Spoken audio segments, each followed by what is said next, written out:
আমাদের সামনের দিনে আমাদের এরকম পরিকল্পনা রয়েছে। আজকে মহারাজগঞ্জ বাজারে আমরা এটা উদ্বোধন করেছি।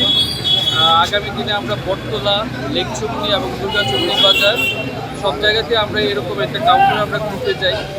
আপনারা জানেন অলরেডি যে ইদানিংকালে আমাদের বাজারে যে ঊর্ধ্বমুখী পেঁয়াজের দাম, তার জন্যই আমাদের রাজ্য সরকার, আমাদের খাদ্য দপ্তর ডিসিশন নিয়েছেন যে প্রত্যেক বাজারে আমাদের সদর মহকুমা প্রশাসনের অন্তর্গত একটা করে কাউন্টার যেখানে খোলা হবে এবং ক্রেতাদের স্বার্থে কম এবং সঠিক দামে এটা যেন ক্রেতাদেরকে, সাধারণ ক্রেতাদেরকে যেন সরবরাহ করা হয়। তা আজকে যে এই কাউন্টারের শুরু হয়ে উদ্বোধন হলো, আগামীকালকে সকাল 8টা থেকে সেটা খোলা থাকবে ক্রেতাদের জন্য। এবং দামটা যেটা নির্ধারিত হয়েছে, 1 কেজি পেঁয়াজের দাম 38 টাকা, 38 রুপিস, এবং 1 কেজি 50 গ্রাম হলো 40 রুপিস।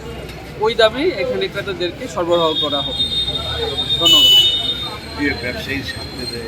হ্যাঁ, এবং এখানে সবচেয়ে বড় জিনিস যে আমরা মহারাজগঞ্জের যে ব্যবসায়ী সমিতি, তাদের থেকে আমরা আন্তরিকভাবে সহযোগিতা পেয়েছি। তারা আজকের এই ক্রাইসিসের সময় তারা তাদের হাত বাড়িয়ে দিয়েছে এবং এটা আমাদের একটা বড় একটা প্রাপ্তি আজকের দিনে। তাদেরকে আমি ধন্যবাদ জানাচ্ছি মহকুমা প্রশাসন থেকে।